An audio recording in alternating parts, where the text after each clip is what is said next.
So many people. Hi. Welcome to the 1.11 changelog, where we will go through all the new features that will be in the next update of the Java edition. I'm Jens Bergensten. I'm known as Jeb. I'm the lead creative designer for Minecraft, and I'm here with most of the Java edition development team. So let's start with you, Eric. I'm Eric Bruce, and also known as Grum, and I've been working for Moja for almost 4 years now. And I've seen all MINECONs, and it's a pleasure to be here.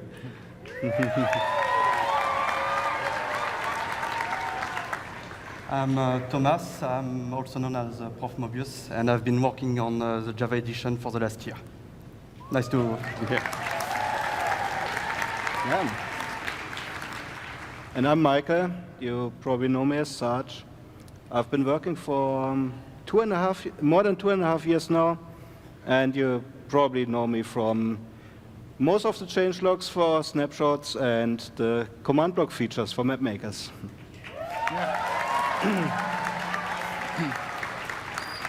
So the way this is going to work is that I'm going to show you each feature as a video clip, and the video clips will loop. So the first time, I will show it without any commentary, so you can focus on the video. And when it loops, then I will explain what is happening. So I'm hoping you have your Snapchats ready and tweets. When you see your favorite feature, you will have plenty of time to, like, if you see it and miss the opportunity, it will come again. I will start with some kind of relatively minor updates, but still interesting, and then go on to the more interesting things towards the end. So yeah, let's get started. Let's see. Hope this works now.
Yes, so this is a kind of a simple thing. These enchantments may appear on items you find in chests, but they are kind of uncommon. So I think they will mainly be used in adventure maps. And there are two curses. One is from the April Fool's joke this year. It's the curse of binding. It only applies to armor items, and essentially it means that in survival mode, if you equip it, you can't unequip it. So the only way of getting rid of it, like killing yourself, is not an option. So the only way of getting rid of it is to have its durability go to 0. So if you combine it with mending, you're stuck with it forever. The other enchantment is the Curse of Vanishing. It only means that if you're killed having the item, it will not be dropped. It vanishes. And again, this may be most interesting to custom maps where you actually want items to disappear. Currently, we have the game rule keep inventory. That will override this curse, but I'm open to popular opinion on that, because it may also make sense that they disappear when you die and you keep everything else. So I'm open to discuss that. So let's get on to the next one.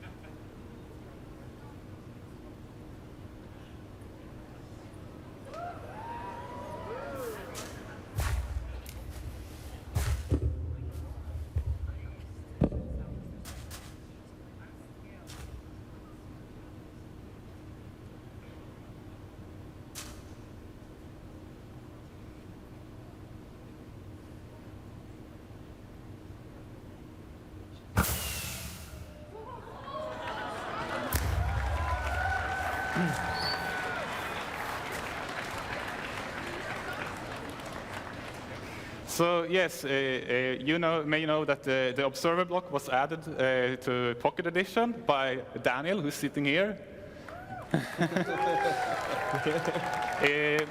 It was necessary because on Pocket Edition we don't have the bud updates we do in Java. But at the same time, it makes sense to have it in the Java edition as well, so that's why we're adding it now. I must say, though, that we haven't changed the redstone system in Java, so the buds still remain. I also must point out that although this mimics the behavior of the observer, I can't guarantee that the behavior is exactly the same because the redstone systems are completely different. So it will be interesting to see when you start playing around with it and see what quirks you will discover. So let's go on.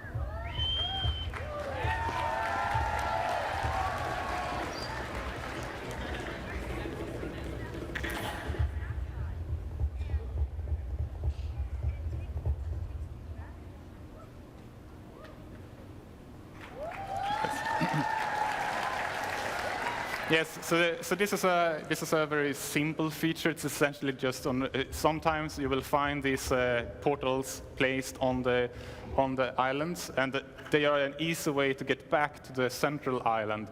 So they're essentially escape portals because it's very easy to get lost. And I know that the common solution is that you create an ender chest or find an ender chest in one of the end cities, put all your stuff in it, and then you just jump down in the void.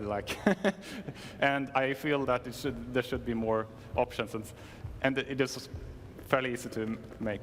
So let's continue.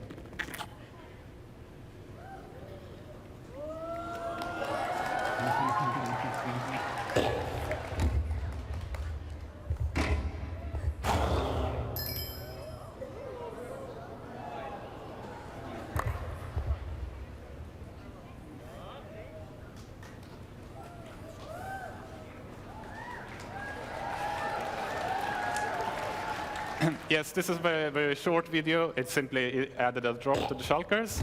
It took a very long time for me to make this video, though, because I wanted to actually have a proper fight. But I always got, I got stuck in the ceiling and had to wait for the levitation to wear off. And finally, I just keep the end, the final blow, and that's it. So, what would you use the shulker shell for?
Yes, as you can see, this is essentially similar to the backpack mods.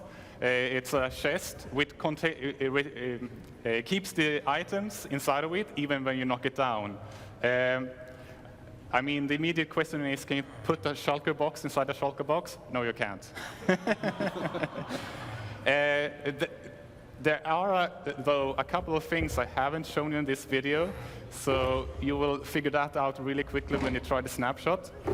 The second part about this video was actually a really cool idea by Thomas, that when you push a shulker box with a piston, it pops, which allows you to transport a shulker box containing all the items inside of it. And it's both like an item transportation system, but you can make some interesting contraptions with this. Thomas, do you want to add anything? I'm just looking forward to see what people will make with it in redstone contraptions.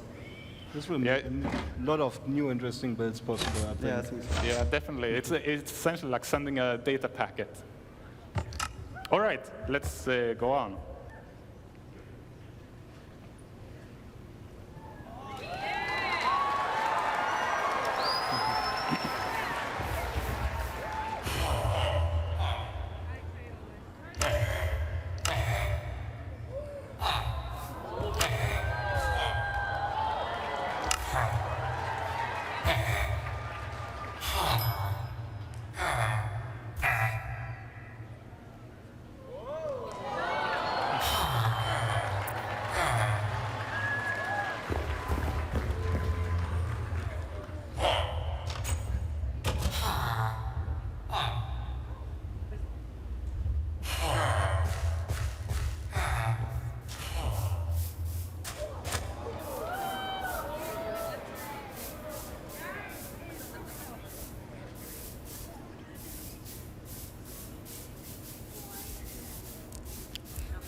Yes, so now the librarian profession has a cartographer career, and it will buy and sell map-related items, where the two new items are the ocean exploration map and the woodland exploration map. And I will show you what the woodland exploration map is a little bit later. But now, what I'm doing here essentially is that the map shows your relative position to the map. So I'm looking at the sun to figure out which way is north. So I know, because when I look at the map, my dot is in the lower right corner, so I know I need to go northwest to reach my destination. A warning, though: if the dot is small, it means that on your world, the location is really far away. And you should see it more like an expedition. That's just a warning. But it will guarantee you to show you the location of, in this case, an ocean monument. And since we added this system, it made sense to add something else in relation to that.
Yes, being a command is obviously a cheat, but it's super useful if you want to use, like in creative mode, wants to find one of the features and you don't know where it is.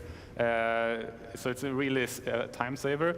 This command was actually a suggestion that I got on Twitter, and since I was just like coding this system, I was like, oh, all right.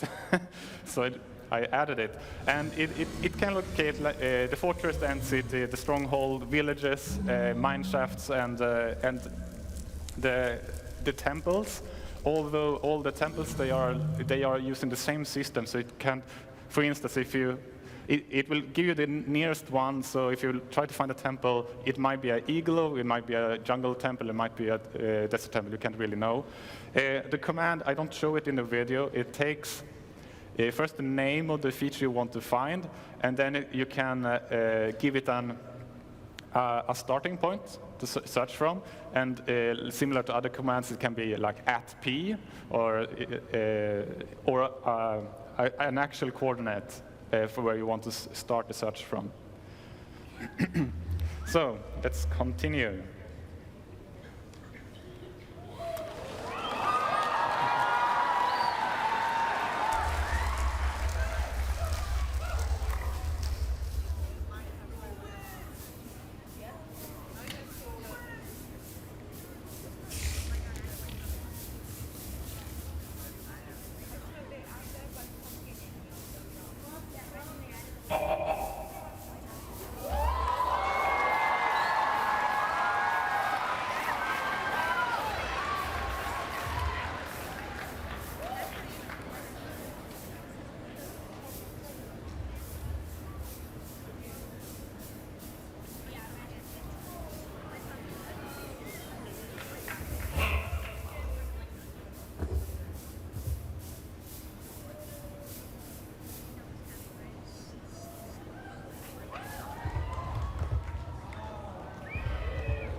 Yes, we've added a new dungeon. So this Woodland mansion is a procedurally generated house with treasures and monsters and a cool location to explore. And it's fairly uncommon. So the best way of finding it is to buy a Woodland exploration map from the Cartographer. And this dungeon is built with the help of the new template system we have with the structure blocks. And I was... I think it shows really well how much bigger we can now make structures and how much more interesting we can make them, because the structure blocks make it so much easier to just experiment with different styles and build them out. And it was really interesting to watch you build this step by step over time. Yeah, exactly. And I was joking about that before all these features were hard-coded, so they were really time-consuming to make. So now we have this awesome system which should save a lot of time, but since it saves so much time, like my ambition has gone up, so it actually takes more time now to make this. But it's really worth it. So you may wonder who's living inside of this.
Yes, let me introduce you to the Illagers.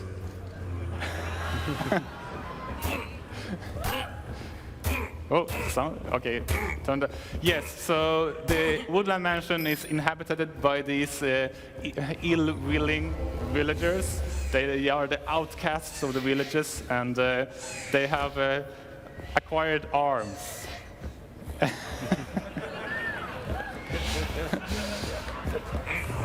And I'm really looking forward to expanding these characters, but for now we have the Vindicator, who is charging you with the axe, and the Evoker. And the Evoker, beyond doing its fangs attack, can summon these small imp-like creatures called the Vexes. And the name comes from that they are very vexing.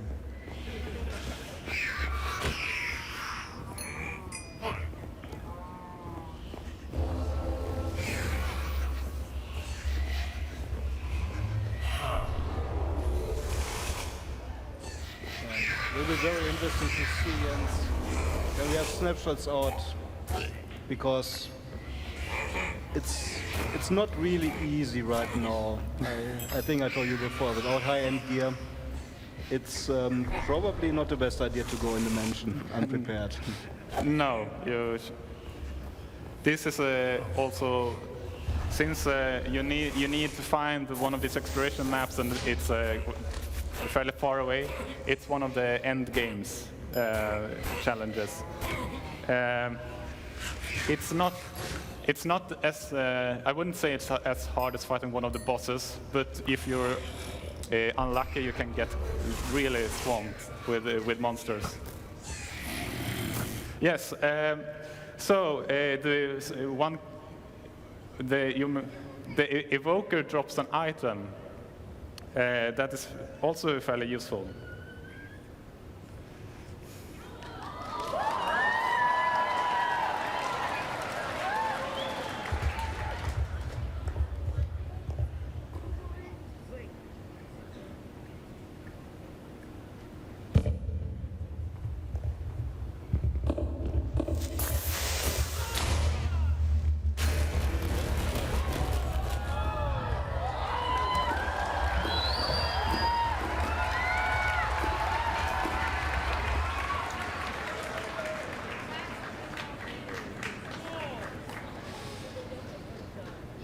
Yes, the Totem of Undying, it's an item that activates if you're holding in either hand, so the offhand is probably the most convenient one, and you're being dealt a killing blow.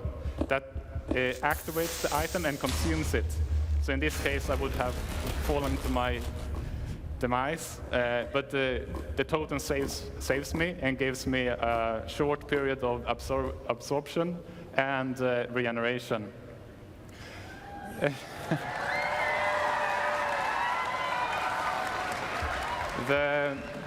When I was testing this first, initially it will only give you regeneration, but I found out that we were walking around and you hear that boom, it activated when you were when the creeper exploded. You would fly up in the air, and then you would be killed by falling damage. So I gave it a boost. And then, the animation that is displayed, I had a lot of problem getting just the right feel for it. So yeah, it was fun to watch you trying to figure out the best formula. He was reading Wikipedia for 3 days to figure out how to make it look cool. And you realized that you'd probably change the dynamics of the next UGC event. Sorry? The dynamics of the next UGC event, you probably changed it a bit. Yes. If people can now protect themselves from dying. Yes. So we have one more thing.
Yes, some of you may have seen this tweet. I was actually on the alpaca team for this. But it was kind of funny to just see what people would prefer. Obviously, like the alpacas and llamas, they're not identical animals. So we looked up what we would prefer. Like an alpaca would probably be more similar to a sheep in the sense that you get nice wool from it or fur. While the llama, they're more of a beast of burden. So they're more similar to donkeys in a sense. So they can have chests, and you can swag them out with carpets.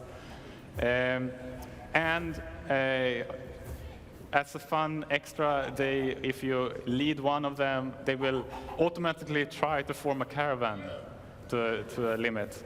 And the llamas, they were all developed by another developers, Agnes. She's still in Stockholm, but it was really fun to see her work on this. Yes, and obviously llamas are famous for their spitting, and and also they even have them in Sweden in sheep farms because they scare away the wolves. It's like the wolf sees a couple of sheep and then walks in and then, what is that? And then it gets down on it.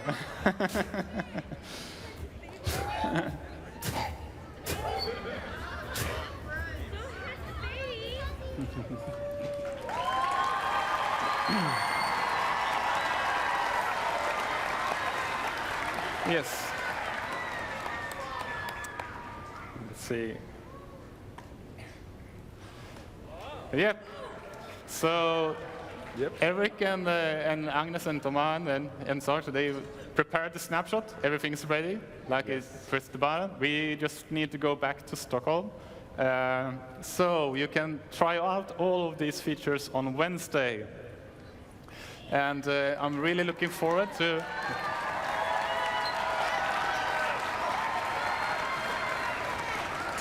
get all of your bug reports, of course, but also since 1.11 is essentially finished, we don't think that it will take that much time before we have the full release, but it depends on how many bugs there are simply. But I'm also looking forward to see all your update videos. It's going to be a lot of fun. And yes, this is our presentation. I'm very happy that all of you came, and thank you for listening.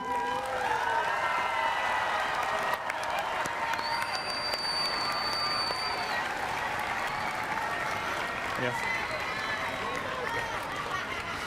So now head over to the arena and play some parkour. Okay? Thank you. Thank you.